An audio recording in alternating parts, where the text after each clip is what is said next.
You're listening to the Everything Jewish 10 Minutes at a Time podcast, where you'll learn about every Jewish topic imaginable in about 10 minutes. As always, I apologize for all of my Hebrew pronunciation. Instead of getting mad at how I say things, just laugh at how AI voices like mine mess up Hebrew pronunciation. Today's topic is the Ugandan Jews, also known as the Abayudaya. Yes, you heard right. Jews in Uganda. No, this isn't a punchline or a trivia night curveball. This is one of the most fascinating and inspiring Jewish communities in the world. Think of it like finding a Starbucks in the middle of the desert. It makes you stop and say, wait, what? How did that get here? The Abayudaya community is living proof that Jewish identity has taken root in every corner of the globe, even in the lush hills of East Africa. So buckle in, because we're going to explore how this group came to be, how they live, and why they've become a symbol of faith, resilience, and cultural mashups. The Abayudaya story begins in the early 20th century with a man named Semei Kakungulu. He was a Ugandan military leader and local chieftain who originally converted to Christianity but grew disillusioned. After reading the Bible on his own, like binge-watching the world's oldest box set, he decided the Old Testament made the most sense. He embraced Judaism without ever having met a Jewish person. Imagine deciding to become a Trekkie without ever seeing Star Trek, just because you read a guidebook. That's basically what happened. Around 1919, Kakungulu and his followers started practicing Judaism, circumcising their sons, observing Shabbat, and avoiding pork, which in Uganda is basically everywhere. They called themselves Abayudaya, which means people of Judah in Uganda. They had no rabbis, no synagogue connections, no bagel shops, just the Torah, raw determination, and a belief that they were joining the ancient people of Israel. Over time, their community grew into a few thousand members, planting seeds of Judaism in a place most Jews never imagined it could grow. But life for the Abayudaya wasn't smooth sailing. Uganda in the mid-20th century went through political turmoil that would make even the craziest TV drama seem tame. The biggest villain of their story was Idi Amin, the dictator who ruled Uganda in the 1970s. Among his long list of atrocities, he banned Judaism in 1971. It's as if he decided to cancel the show Judaism Uganda Edition altogether. During his reign, practicing Jews were persecuted, synagogues were destroyed, and Jewish rituals had to go underground. Imagine trying to celebrate Hanukkah, but instead of lighting the menorah in your window, you're hiding it in your closet like a top-secret spy mission. Many Abayudaya abandoned their faith during this dangerous time, and the community shrank from thousands to just a few hundred. But like that one character in a zombie movie who just won't give up, a core group refused to let Judaism die in Uganda. They prayed quietly, studied Torah, and passed traditions to their children in whispers, keeping the flame alive. After Amin was overthrown in 1979, the Abayudaya began rebuilding their community, slowly and determinedly. They rebuilt synagogues, resumed Jewish practice openly, and reconnected with world Jewry. But here's the twist. They had never undergone formal conversions. For decades, their Judaism was based entirely on self-study and devotion, like a band covering songs without ever meeting the original artists. In the early 2000s, rabbis from outside Uganda, mostly from the conservative movement, came and worked with the Abayudaya to perform official conversions according to Jewish law. This wasn't about saying they weren't Jewish before, but rather giving them formal recognition so they could be part of the broader Jewish world. Think of it like finally getting a passport after years of traveling without one. Today, many Abayudaya are halachically Jewish thanks to these conversions, and their rabbis have been ordained abroad. Still, the tension between self-identity and outside recognition is a big theme, raising questions about who gets to define Jewish belonging. Daily life for the Abayudaya blends Jewish tradition with Ugandan culture in really creative ways. Their synagogues often have tin roofs and mud brick walls, surrounded by banana trees rather than bagel shops. Services might sound familiar, with Hebrew prayers, but they're often sung in a mix of Hebrew, Luganda, and even English. Imagine Adon Olam with an African drumbeat. It's both authentic and fresh. Their Torah scrolls are treated with the same reverence as in any synagogue in New York or Tel Aviv, but the melodies carry that distinct African rhythm that gets people clapping and swaying. Diet-wise, they keep kosher as much as possible. Pork is strictly avoided, of course, but sometimes kosher meat is hard to access, so vegetarian meals are common. Picture Shabbat dinner as matzo ball soup meets Ugandan groundnut stew.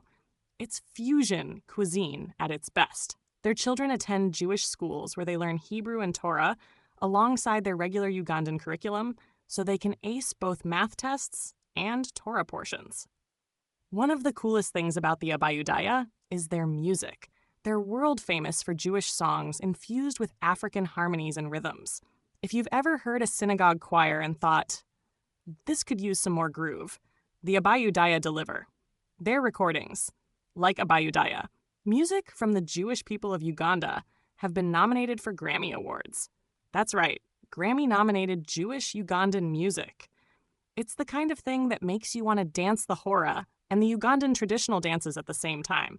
These songs are sung on Shabbat and holidays with infectious joy. When they sing Hine Matov, it's not just a campfire tune. It becomes a full-on concert of voices, harmonizing in a way that makes you feel unity in your bones. Their music has spread worldwide, and Jewish communities everywhere have adopted some of their tunes. So if you're ever at services and the melody feels surprisingly upbeat and rhythmic, you might just be singing along to a tune born in the hills of Uganda. The Abayudaya are recognized by some Jewish institutions, but not by all. The conservative movement formally recognizes them, and many of their rabbis have studied at the Jewish Theological Seminary, or the Ziegler School in Los Angeles. However, Israel's rabbinate, which follows Orthodox standards, does not automatically recognize their conversions. This creates real challenges for Abayudaya, who want to make Aliyah under the law of return. It's a bit like being accepted into some colleges, but rejected by others, even though your transcript is solid. Still, the global Jewish community has increasingly supported them, with organizations providing funds for schools, medical clinics, and scholarships. Their resilience has become a symbol for Jews worldwide, proving that Judaism isn't bound by geography, ethnicity, or history alone. It's a religion and culture that can be chosen, nurtured, and lived anywhere, even in the green hills of Uganda. The Abayudaya remind us that Jewish identity is both ancient and endlessly adaptable, stretching from Jerusalem to Brooklyn to Mbale, Uganda. Today, the Abayudaya number around 2,000 people, spread across several villages in eastern Uganda near Mbale. They live side by side with Christians and Muslims, who make up the majority of Uganda's population. Interfaith relations are generally respectful, though challenges exist.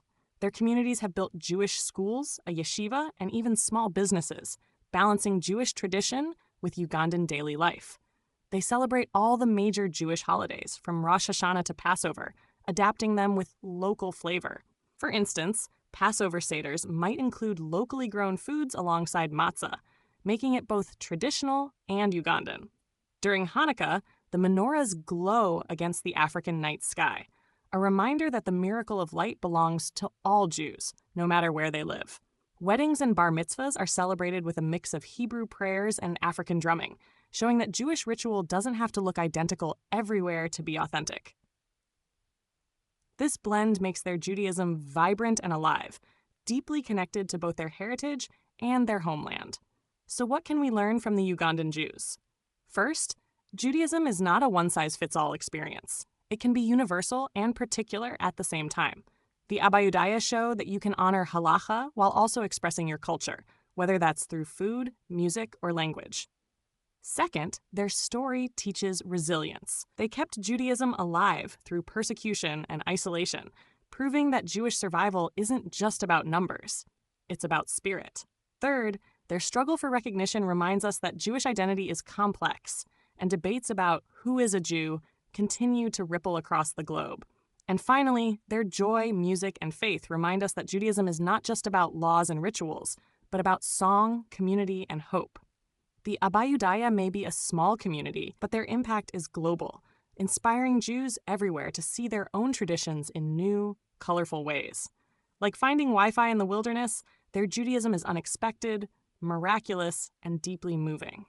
Thanks for listening to this episode of Everything Jewish, 10 minutes at a time. I hope you enjoyed learning about the Ugandan Jews, the Abayudaya. If you found this episode inspiring, do me a favor. Share it with a friend, post about it online, or better yet, leave me a review so more people can discover the show. And don't forget to subscribe, because we've got plenty more fascinating Jewish stories coming your way, from the ancient to the modern, from Jerusalem to the farthest corners of the earth. Until next time, remember, Judaism isn't just about history books or synagogue pews. It's alive, it's diverse, and sometimes it's found in the most unexpected places. Who knew the hills of Uganda would echo with the sounds of Hebrew prayers and Torah melodies? The Abayudaya knew, and now you do too. Toda Rabbah.